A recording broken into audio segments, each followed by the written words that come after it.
ഒന്നും താനേ ഉണ്ടായതാണ് എന്ന് വല്ലവനും പറഞ്ഞാൽ പറഞ്ഞവനെ നമ്മൾ വിലയിരുത്തുക അദ്ദേഹത്തിന് ചെറിയ അസുഖം ഉണ്ട് എന്നാണ്.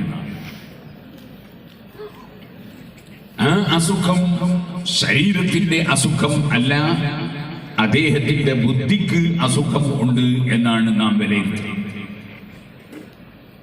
അങ്ങനെയാണെങ്കിൽ ഇതേപോലൊരു സ്റ്റേജ് അപ്പുറം എന്താ താനേ ഉണ്ടാകാത്തത്?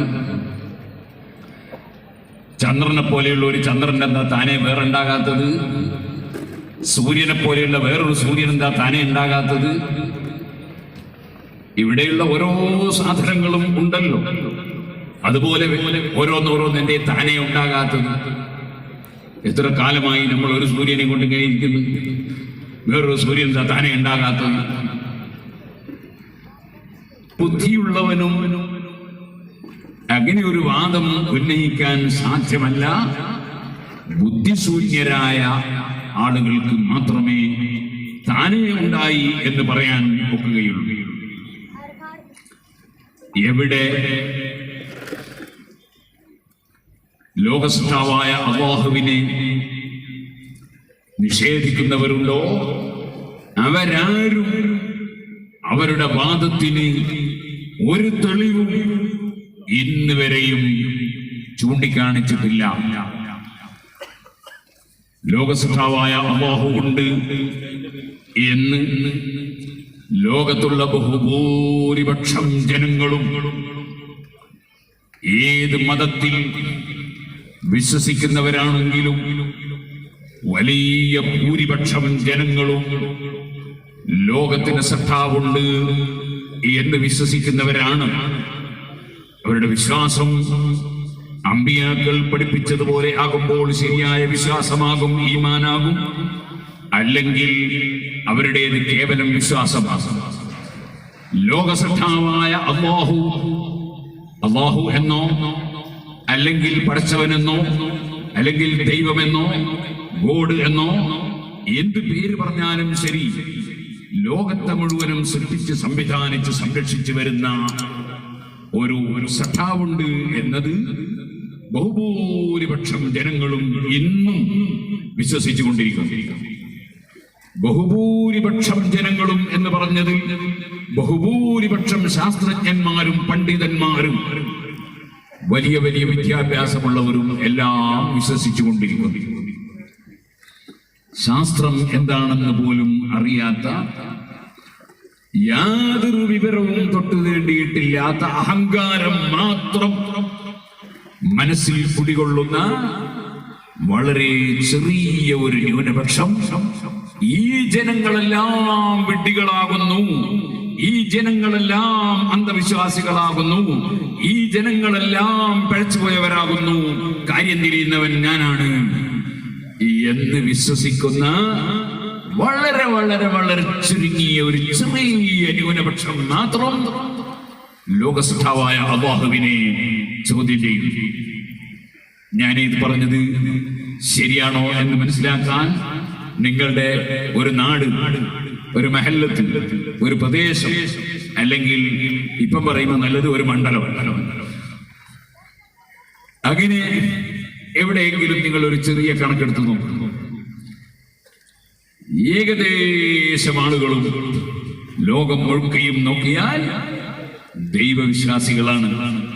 അവരെല്ലാം ഒന്നും മനസ്സിലാകാത്തവരാണ് എന്ന് ഒരു മനുഷ്യൻ ചിന്തിക്കുന്നുവെങ്കിൽ അവനെ സംബന്ധിച്ച് ഈ വലിയ ഭൂരിപക്ഷത്തിന് പറയാനുള്ളതാണ് ഞാൻ നേരത്തെ പറഞ്ഞത്, അദ്ദേഹത്തിന് എന്തോ ഒരു അസുഖം ഉണ്ട്. ആ അസുഖം എന്താണ്? ആ അസുഖം ബുദ്ധിശൂന്യതയാണ്, അഹങ്കാരമാണ്. അഹങ്കാരം എന്ന് പറയുന്ന രോഗം ഉണ്ടാവുക തന്നെ ബുദ്ധിശൂന്യത ഉണ്ടാകുമ്പോഴാണ്. ലോകത്ത് ഏതൊരു വ്യക്തി അഹങ്കരിക്കുന്നുണ്ടോ ആ അഹങ്കാരത്തിന്റെ അടിസ്ഥാനപരമായ കാരണം ബുദ്ധിശൂന്യതയായിരിക്കും. നിങ്ങൾ ആലോചിച്ച് നോക്കൂ, ഒരു നല്ല ആ ആരോഗ്യമുള്ളവൻ ബുദ്ധിയുള്ളവനാണെങ്കിൽ അവൻ ചിന്തിക്കും, ഇങ്ങനെ നല്ല ആരോഗ്യമുള്ള എത്ര ആളുകൾ പെട്ടെന്ന് മറിഞ്ഞു വീണ് ഹാർട്ട് അറ്റാക്കായി മരിച്ചു പോയിട്ടുണ്ട്. എത്ര നല്ല ആരോഗ്യമുള്ളവൻ പെട്ടെന്ന് ആക്സിഡന്റായി മരിച്ചു പോയിട്ടുണ്ട്. എത്ര ആരോഗ്യമുള്ളവൻ പെട്ടെന്ന് സുഖമില്ലാതെയായി ആശുപത്രിയിൽ കൊണ്ടുപോയി ടെസ്റ്റ് ചെയ്തപ്പോൾ ഹാർട്ടിന് അസുഖമാണ്, വളരെ പെട്ടെന്ന് ബൈപ്പാസ് സർജറി വേണം എന്ന് പറഞ്ഞു. അല്ലെങ്കിൽ അദ്ദേഹത്തിന് ക്രിയേറ്റിൻ കൂടുതലാണ്, കിഡ്നിക്ക് രോഗമാണെന്ന് പറഞ്ഞു. വേറെ ചിലരെ പരിശോധിച്ചിട്ട് സ്റ്റേജ് വളരെ അപ്പുറത്തെ അനുഭവങ്ങൾ നമുക്ക് പറയാൻ സാധിക്കും. അല്ലാഹു എല്ലാ രോഗങ്ങളിലും എല്ലാവർക്കും കാവൽ നൽകട്ടെ. അപ്പൊ ആരോഗ്യത്തിന്റെ പേരിൽ ആർക്കാണ് ഞാനൊരു വലിയവൻ എന്ന നിലക്ക് അഹങ്കരിക്കാൻ അവകാശമുള്ള? വലിയ ഒരു പണക്കാരനാണെങ്കിൽ ആ പണക്കാരന്റെ മേലെ എത്ര വലിയ പണക്കാര് വേറെയുണ്ട്, അവന്റെ മേലെ എത്ര പണക്കാര് വേറെയുണ്ട്. ഇനി എല്ലാറ്റിലും വലിയ പണക്കാരനാണെങ്കിൽ തന്നെ പരിശുദ്ധ ഖുർആൻ പറഞ്ഞില്ലേ അഹങ്കാരിയായ ഖാറൂനെ സംബന്ധിച്ച്, ഇന്ന ഖാറൂന കാന മിൻ ഖൗമി മൂസാ ഫബഗാ അലൈഹിം വആതൈനാഹു മിനൽ കുനൂസി മാ ഇന്ന മഫാതിഹഹു ലതനൂഉ ബിൽ ഉസ്ബതി ഉലിൽ ഖുവ്വ. ഖാറൂൻ മുതലാളി അവന്റെ ധനം സൂക്ഷിച്ചു വെച്ച സ്റ്റോറുകളുടെ താക്കോലുകൾ വഹിക്കാൻ ഒരുപാട് ഒട്ടകങ്ങൾ വേണം. അതിന് മാത്രം വലിയ പണക്കാരനാണ് ആ ഖാറൂൻ.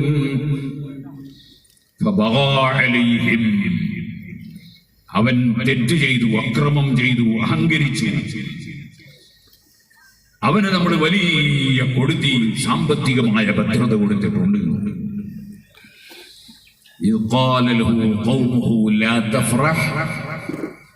അവന്റെ ആൾക്കാർ അവനോട് പറഞ്ഞു നോക്കി, നീ അഹങ്കരിക്കല്ല ഖാറൂനെ.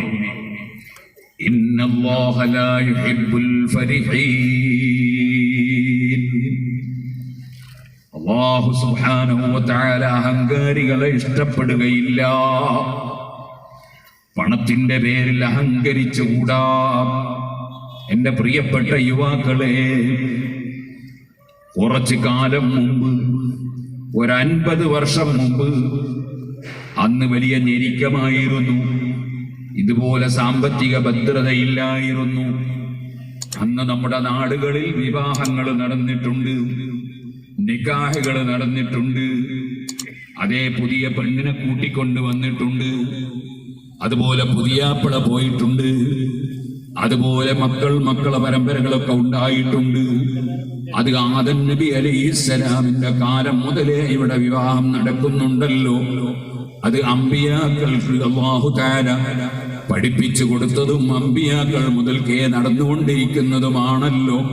പക്ഷേ ഞാനൊരു കാര്യം പറയട്ടെ, ഇന്നത്തെ കാലത്തുള്ളതുപോലെ ഒരു വിവാഹത്തോടനുബന്ധിച്ച് അഹങ്കാരം പ്രകടിപ്പിക്കുന്ന ഒരു പ്രവണത ഒരു 50 കൊല്ലം മുമ്പ് ഉണ്ടായിരുന്നോ? എന്റെ ചെറുപ്പക്കാര് ചിന്തിക്കണം. വിവാഹത്തിന്റെ ദിവസം കാണിക്കുന്ന കൂത്താട്ടങ്ങൾ എന്തൊക്കെയാണ്, കാണിക്കുന്ന വിഡ്ഢിത്തങ്ങൾ എന്തൊക്കെയാണ്, അഹങ്കാരത്തോടു കൂടിയുള്ള തുള്ളലും ചാടലും എത്രയാണ്. സുബ്ഹാനല്ലാഹ്, ലാ തംശി ഫിൽ അർളി മറഹാ. നീ അഹങ്കാരിയായി തുള്ളിച്ചാടി നടക്കരുത് എന്ന് ഖുർആൻ പറയുന്നുണ്ട്.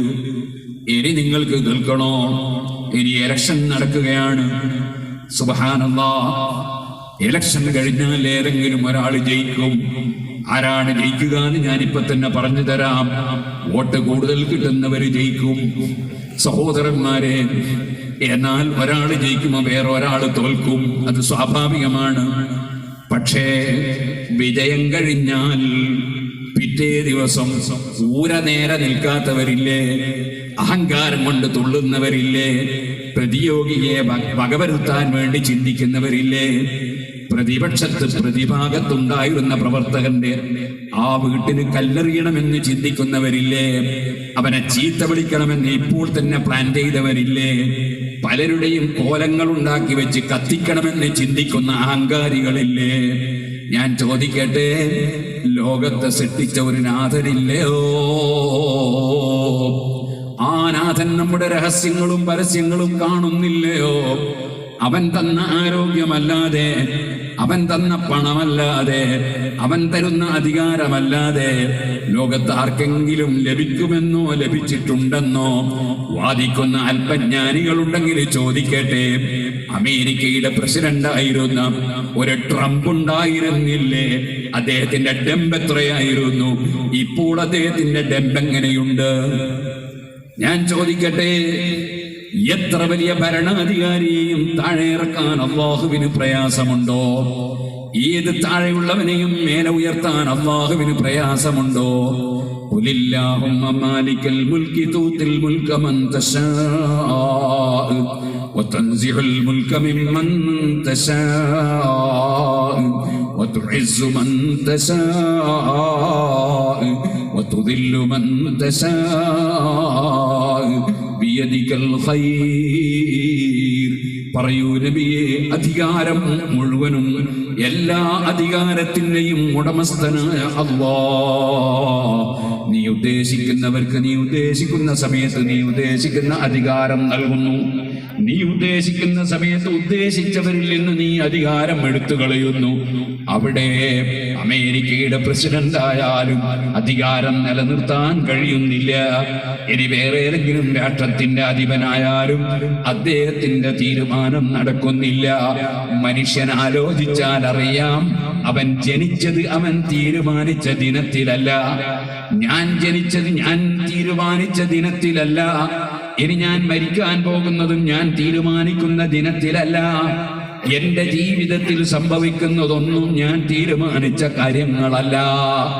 അല്ലയോ? ചോദിക്കട്ടെ, എനിക്ക് കൈക്ക് വേദന വന്നു, ഞാൻ തീരുമാനിച്ചതായിരുന്നു. എന്റെ താടിയും മീശയും ഒക്കെ നരച്ചുപോയി, എന്റെ തീരുമാനപ്രകാരമായിരുന്നു. എനിക്ക് പലപ്പോഴും പല രോഗങ്ങളും സംഭവിച്ചു, അത് എന്റെ തീരുമാനപ്രകാരമായിരുന്നു. ഇവിടെ അവനവന്റെ ശരീരത്തിന് പോലും സ്വന്തത്തിൽ അധികാരമില്ലാത്ത മനുഷ്യൻ, ഇവിടെ ഒന്നിനും കഴിയാത്ത മനുഷ്യൻ, ആ മനുഷ്യൻ അഹങ്കാരിയാകുന്നത് ബുദ്ധിശൂന്യതയല്ലേ? ചോദിക്കട്ടെ, നടന്ന വിവാഹം, നടക്കുന്ന വിവാഹം, അത് സന്തോഷകരമായി ആ ദാമ്പത്യ ജീവിതവും കുടുംബ ജീവിതവും നയിച്ച് സന്തോഷകരമായ സന്താനങ്ങളുണ്ടായി മരണം വരെ ആ സന്താനങ്ങൾ മുഖേന സന്തോഷിപ്പിക്കാനുള്ള കഴിവ് അല്ലാഹുവിനല്ലാതെ വിവാഹം കഴിച്ചവർക്കുണ്ടോ? കഴിച്ചു കൊടുത്തവർക്കുണ്ടോ? നേതൃത്വം കൊടുക്കുന്നവർക്കുണ്ടോ? നിശ്ചയിച്ചവർക്കുണ്ടോ? നടപ്പാക്കിയ ഉമ്മ ബാപ്പക്കുണ്ടോ? അധികാരമുള്ളവൻ ഒന്നല്ലേ ഉള്ളൂ, അവനല്ലേ അല്ലാഹ്. നിന്റെ വിവാഹത്തിന്റെ തലേന്ന് അല്ലാഹു വിരോധിച്ച എല്ലാ തോന്നിവാസങ്ങളും നിന്റെ വീട്ടിൽ വെച്ച് നീ നടപ്പാക്കുമ്പോ നിന്റെ ഈ വിവാഹത്തിന്റെ ഭാവി എങ്ങനെയാണെന്നും ഭാര്യയും നീയും തമ്മിലുള്ള ബന്ധം ഇനി എങ്ങനെയാണെന്നും നിന്റെ കുടുംബജീവിതം എങ്ങനെയാണെന്നും ഇനി നേരിൽ നിനക്ക് നിന്റെ ഉമ്മയും നിന്റെ ഭാര്യയും സന്തോഷത്തോടെ ജീവിക്കുമോ, എന്റെ ബാപ്പയും എന്റെ അമ്മോശനും സന്തോഷത്തോടെ ഒരുമിച്ച് നീങ്ങുമോ, ഞാനതിന്റെ ഉള്ളിൽ അരഞ്ഞിപ്പോകുമോ എന്നതിനെ കുറിച്ച് ഓ ചെറുപ്പക്കാരാ, നിനക്ക് വല്ല വിവരവുമുണ്ടോ? ചോദിക്കട്ടെ, ഈ ചെറുപ്പക്കാരനെയും കൂട്ടിയിട്ട് വിവാഹം കഴിഞ്ഞ ദിവസം സ്വന്തം ഭാര്യയുടെ വീട്ടിലേക്ക് പോകാൻ അനുവദിക്കാതെ ചുറ്റിക്കറക്കുന്ന കുറെ അഹങ്കാരികളായ യുവാക്കളില്ലേ? പച്ചഹറാം ജീവിതത്തിൽ ചെയ്യുന്നതിൽ ഒരു മടിയുമില്ലാത്ത, പടച്ചവന്റെ നിയമത്തെ കുറിച്ചൊരു ബോധവുമില്ലാത്ത കുറെ മുസ്ലിം ചെറുപ്പക്കാരില്ലേ?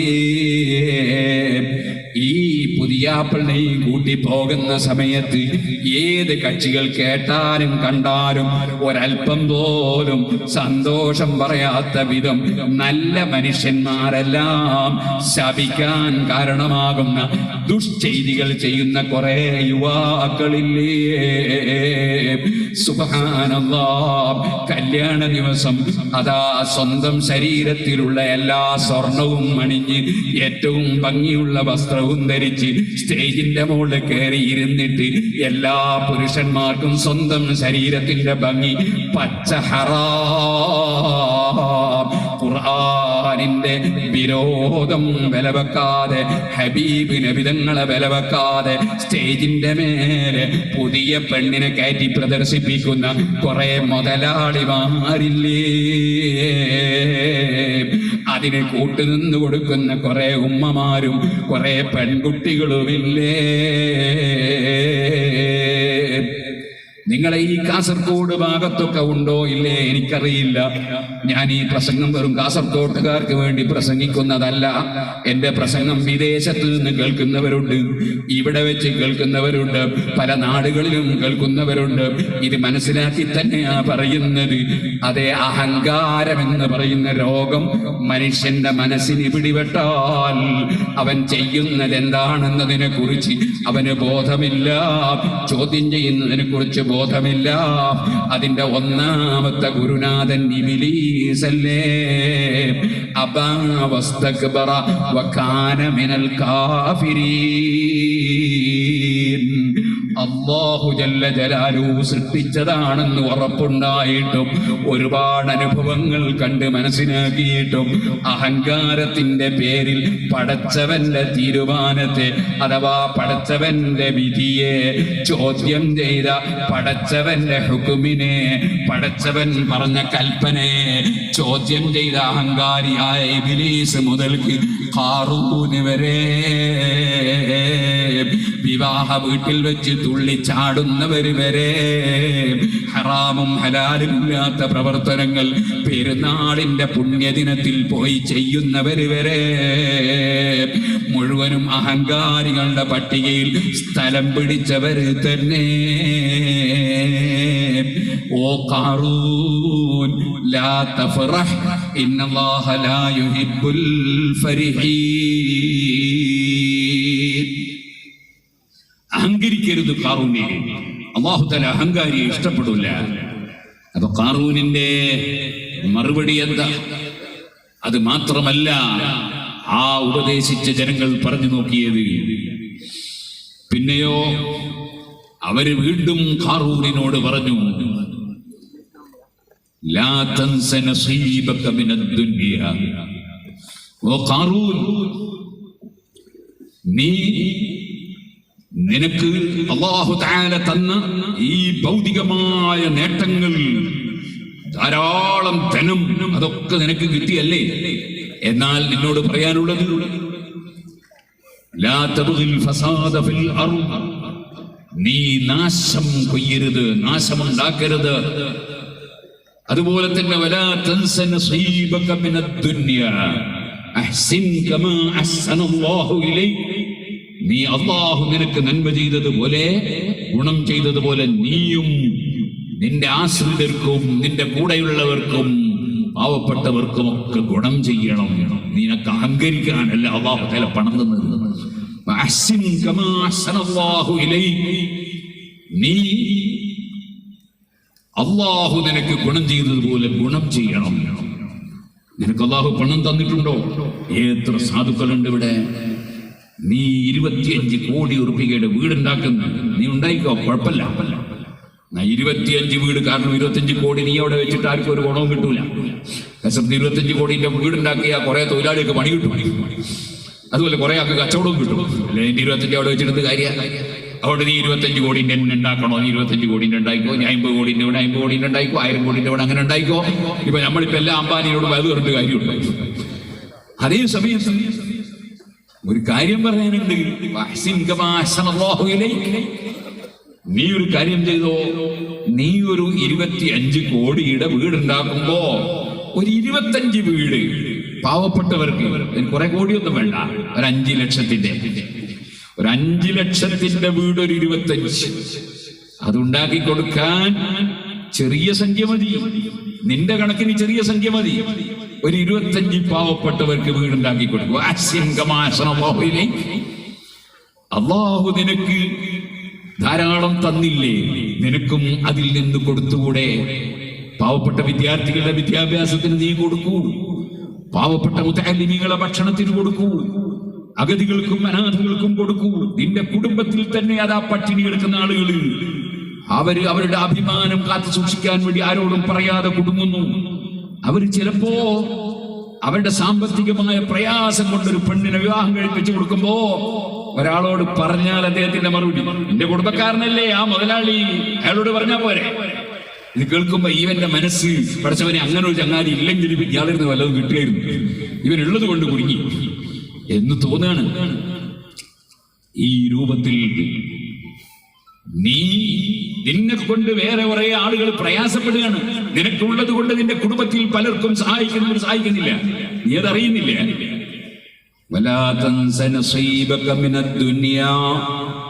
ഇതെല്ലാം ഉണ്ടാക്കിയ നീയുണ്ടല്ലോ, ഇത് മുഴുവനും വെച്ച് കെട്ടിപ്പൂട്ടുന്ന നീയുണ്ടല്ലോ, നിനക്ക് ദുനിയാവെന്ന് നിനക്കുള്ള വീതം എത്രയാണ്, നിനക്ക് കിട്ടുന്നത് എത്രയാണെന്നറിയോ? പോകുന്ന സമയത്ത് നീ ഒരു മുസ്ലിമാണെങ്കിൽ തന്നെ നിനക്ക് കിട്ടാൻ പോകുന്നത് 3 കഷ്ണം വെള്ളത്തുണിയാണ്, ഒരൽപ്പം പരുത്തിയാണ്. ആ പരുത്തി നിന്റെ മൂക്കിലും കണ്ണിന്റെ മേലെയും മൂക്കിന്റെ ഉള്ളിലും അതുപോലെ കൈവിരലുകൾക്കുള്ളിലും അതുപോലെ കാലുകൾക്കുള്ളിലും അല്പം പരുത്തി വെച്ച പരുത്തി നിനക്ക് കൊണ്ടുപോകാനുള്ളതാണ്.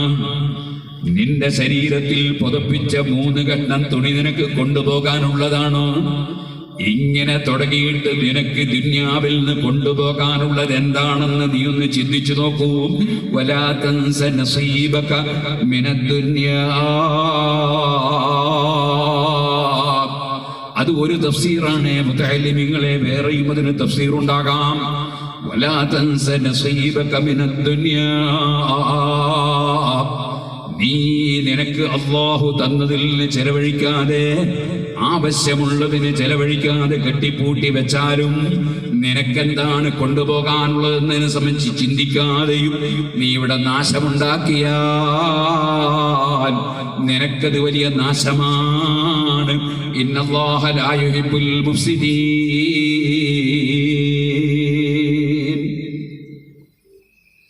അല്ലാഹു തആല നാശമുണ്ടാക്കുന്നവരെ ഇഷ്ടപ്പെടില്ല. നീ ഒരു തീവ്രവാദിയായാൽ, നീ ഒരു ഭീകരവാദിയായാൽ, നിന്റെ പണം കൊണ്ട് പാവപ്പെട്ടവരെ നീ അടിച്ചൊതുക്കിയാൽ, നിന്റെ പണം കൊണ്ട് പലരെയും നീ അനീതി കാണിച്ച് വിഷമിപ്പിച്ചാൽ അല്ലാഹു തആല ഫസാദ് ഉണ്ടാക്കുന്നവരെ ഇഷ്ടപ്പെടില്ല. ഖാറൂനിനോട് ഈ നല്ല ഉപദേശമൊക്കെ നൽകിയപ്പോ ഖാറൂനിന്റെ മറുപടി എന്താ? ഖാല ഇന്നമാ ഊതീതുഹു അലാ ഇൽമിൻ ഇൻദി. അതൊക്കെ എനിക്ക് വലിയ അറിവുള്ളത് കൊണ്ട് ലഭിച്ചതാണ്, വലിയ വിവരമുള്ളത് കൊണ്ട് ലഭിച്ചതാണ്. ഞാൻ പറയട്ടെ, അഹങ്കരിക്കാൻ ഒരു വിവരമുള്ളവനും അവകാശമില്ല. വിവരമുള്ളവൻ യഥാർത്ഥത്തിൽ അഹങ്കരിക്കുകയില്ല, അല്ലേ? നല്ല വിവരമുള്ളവൻ അഹങ്കാരം ഉണ്ടാവോ? വിവരമുള്ളവൻ ഇങ്ങനെ ആലോചിക്കൂലേ, ഞാനെങ്ങനെ അഹങ്കരിക്കുക, എനിക്ക് അഹങ്കരിക്കാൻ അവകാശമുള്ളതെന്ന് ആലോചിക്കൂലേ? നിങ്ങൾ കാണുന്നില്ലേ, നല്ല തെങ്ങിന്റെ തൈ, ധാരാളം തേങ്ങയും വിളന്നിടും. ഇവിടെ എന്താ പൊണ്ടെന്നാ പറയാന്നറിയില്ല. ഉള്ള നല്ല തെങ്ങിന്റെ തൈ, അതിന്റെ ഓലകൾ ചില സ്ഥലത്ത് മടലെന്നാ പറയാം. അതിന്റെ ഓല വളരെ താഴ്മയോടുകൂടി എല്ലാ ഓലയും താഴോട്ട് തലതാഴ്ത്തിയിട്ട് ഉണ്ടാക്കുക. നേരെ പറഞ്ഞ ഒരൊറ്റ തേങ്ങയില്ലാത്ത തെങ്ങിന്റെ തൈയിന്റെ ഓല കണ്ട നിങ്ങൾ മേൽപോട്ട് ആരടാ എന്ന് ചോദിക്കുന്ന വാശിയോടുകൂടി വെല്ലുവിളിച്ചുകൊണ്ടാണ്. അങ്ങനെയാണ്. വിവരം കൂടുന്നതിനനുസരിച്ച് ആളുകൾക്ക് വിനയം ഉണ്ടാകും, വിവരം കുറയുന്നതിനനുസരിച്ച് അഹങ്കാരവും വെല്ലുവിളിയും ഉണ്ടാകും. അതതിന്റെ സ്വഭാവമാണ്. ഇരിക്കട്ടെ, ഇവൻ അഹങ്കാരം പറയാണ്, എനിക്ക് വലിയ വിവരമുണ്ട്, ആ വകയിൽ കിട്ടിയതാ. അല്ലാഹു ചോദിക്കാണ്, അവലം യഅലം അന്നല്ലാഹ ഖദ് അഹ്ലക മിൻ ഖബ്ലിഹി മിനൽ ഖുറൂനി മൻ ഹുവ അശദ്ദു മിൻഹു ഖുവ്വതൻ വഅക്സറു ജംആ വലാ യുസ്അലു അൻ ദുനൂബിഹിമുൽ മുജ്രിമൂൻ. അവൻ അറിയില്ലേ, അവന്റെ മുമ്പ് ഏതെല്ലാം അഹങ്കാരികളെ അല്ലാഹു നശിപ്പിച്ചിട്ടുണ്ട്. അവൻ അറിയില്ലേ, തെറ്റ് ചെയ്തവരെ ചോദ്യം ചെയ്യപ്പെടാതെ തന്നെ അല്ലാഹു നടപടി അങ്ങ് ചെയ്തേക്കും, കുറ്റവാളികൾക്കെതിരെ നടപടി സ്വീകരിച്ചേക്കും. അതവന്റെ ഇഷ്ടമാണ്, ഒരാൾക്കും തടുക്കാൻ കഴിയില്ല.